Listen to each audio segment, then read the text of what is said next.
Hello. Hello. হ্যাঁ, আপনি phone দিচ্ছেন কেন? না, আমি ফোন দিচ্ছি। তুমি কি ওই যে আগের ওর সাথে মিলির সাথে কি তুমি মিলতেছো? মিলির সাথে মিলতেছে মানে আপনি আগের বউ বাচ্চাকে আপনি ভরণ পোষণ দেন না, তার কাবিনের 5 লক্ষ দেন নাই। আপনি এখন আমাকে বিয়ে করলেন কারণ ছাড়া, আপনি 2 মাস সংসার না করে আমাকে ছেড়ে দিবেন। এই পৃথিবী তো প্রকৃতি কিন্তু প্রতিশোধ নেয়, বুঝেন নাই? প্রকৃতি প্রতিশোধ নেয় এবং আল্লাহ নিজ হাতে সেটা দেখে। এবং আপনি আমার 2টা এতিম বাচ্চা এবং বিধবা একটা নারীকে বিয়ে করে আপনি যেই খেলাটায় মাতছেন, আপনি কি ভেবেছেন আল্লাহ আপনাকে ছেড়ে দিবে? আপনি কম করছেন আমার সাথে।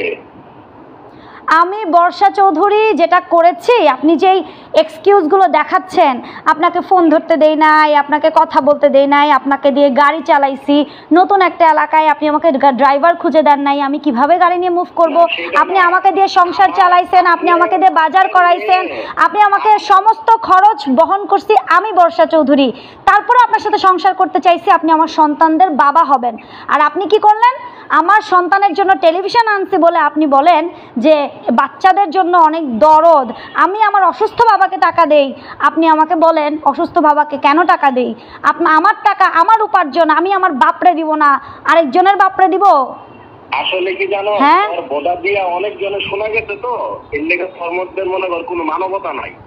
তুই তো একটা প্রস্টিটিউটের চেয়েও খারাপ, বুঝছ নাই? তুই আমার ল্যাংটা করবি না, আমি তোর ল্যাংটা করবো দেশবাসীর কাছে, সেটা তুই দেখবি। কিন্তু তুই ওর সাথে মিলবি কেন? তুই মিলির সাথে মিলবি কেন? আমি তোর কিছু করি নাই, ওর জন্য আমি কিছুই করি নাই। আপনি আমার জন্য যা করেছেন তার জন্য আমি স্রষ্টার কাছে 5 ওয়াক্ত নামাজ পড়ে, তাহাজ্জুদের নামাজ পড়ে, আয়াতুল কুরসি পড়ে আপনার মাথায়ও ফু দিছি, বুঝেন নাই? আল্লাহ আপনাকে অনেক বড় করবে। আপনি সাকিব খানকে উঠতে বসতে গালি দেন না, আপনি উঠতে বসতে গালি দেন, আপনারা সাকিব খানের চেয়েও বড় খান বানাবে, কোনো আপত্তি নাই। আপনি হিমেলের কাছে বলেন, আপনি খসরু ভাইয়ের কাছে বলেন, আপনি তায়েব ভাইয়ের কাছে বলেন, আপনি ডিপজল ভাইয়ের কাছে বলেন, পৃথিবীর আপনি প্রাইম মিনিস্টারের কাছে বলেন, কিন্তু উপরে যে একজন আছে আল্লাহ, সে যে প্রকৃতির প্রতিশোধ নেয়, সেইটা আপনি ভুলে গেলে হবে না। আমি একটা কথা বলি, আমি আজকে যে হোটেলে উঠছি 3 দিন ধরে, এই হোটেলে উঠছি, আমি কোনো টাকা পয়সা দিতে পারি নাই, আমাকে কটা টাকা পাঠা, পরে আমি কথা বলতেছি। এখন আমার এই যে দুপুরের খাবার দেয় নাই, হোটেলের মালিক বলতেছে যে আপনি আগের বিল পে করেন। আমি কেন দিব আপনাকে টাকা? হু আর ইউ? কে আপনি? এটা 7 তারিখে দিয়ে দিন, 7 তারিখে না, এটা আমি রবিবারে চুকু দিয়ে দেবো। এটা তুই কারোর কাছে বলিস না যে আমি তোর কাছে। আপনি কে? আপনি কে? আপনি কি ভেবেছেন আমার গায়ে হাত তুলবেন, আমাকে উঠতে বসতে ছেড়ে দিবেন? আমি ছেড়ে দিছি, এই করছি সেই করছি, আপনি আমাকে মারবেন, আবার ডাক্তার দেখাবেন? আপনি কি ভাবছেন? আপনাকে একবার বলছি আমি বর্ষা, আপনি চলে গেলে মরে যাব, কিন্তু ওই মরা থেকে যদি আমি বর্ষা আবার জীবিত হয়ে যাই, পৃথিবীর কেউ আমাকে আটকাতে পারবে না।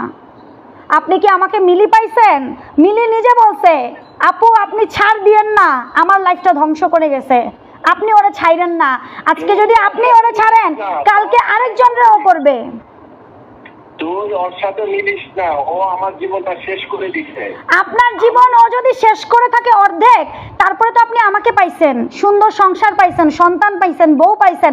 এখন আপনার জীবন কোথায় যায় এটা আল্লাহ দেখবে, আমি না। আমার হাতে এখন কিচ্ছু নাই, আপনি আমাকে আর ফোন দিবেন না। তুই এখন আমাকে টাকা দিবি না? আমি হোটেলে আমার দুপুরের খাবার দেয় না এখনো। আমার কিচ্ছু করার নাই। আপনি কে? আপনি আমাকে তালাক দিয়েছেন মুখে 2000 বার, যেখানে ইসলাম বলছে 3 বারের বেশি বলতে না, তোমাকে ছেড়ে দিছি, সেখানে আপনি আমাকে 2000 বার ছেড়ে দিয়েছেন। আপনি বলছেন আমি যদি জান্নাতের হুর হয়েও আসি, আপনি আমাকে মেনে নিবেন না। আমি বলছি রাসেল মিয়া, আপনি যদি সাকিব খান হয়ে আসেন, আপনি আর বর্ষা চৌধুরীর কাছে ঠাঁই পাবেন না। You don't have any idea Barsha Chowdhury কে। আপনাকে আমি আপনার জীবনে আসছি কি জানেন? মিলির অভিশাপ হয়ে। আপনি বলছেন না আজকে মিলির চোখের পানি, আপনার ছেলের চোখের পানি আমার কাছে সেটা জবান বন্দী হয়ে আছে। আপনি মামলা একটা না, আপনি মিলি তো 2টা মামলা দিছে। আপনি বলছেন না গায়ের চামড়া কেটে দিলেও আমাকে এক করতে পারবেন না।